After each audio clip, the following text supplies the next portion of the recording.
кайсыстан келе жатырсыңдар? Сибирден Сүргүндөн ба? 2 жылдан бeri жолдомун. Бала шакаң бармы? Бар эле.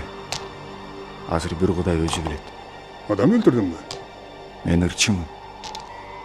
Ырчы эч качан адам өлтүрбөйт. Аны өлтүрөт. Ал үчүнбү?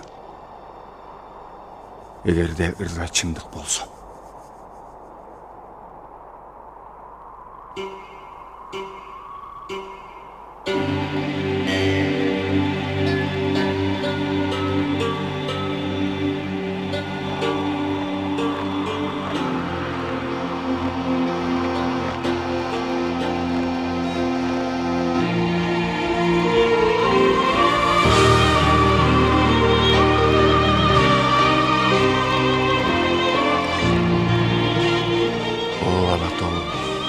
Бул мен Током Босторбой. Ата журттун нукура байлыгы биз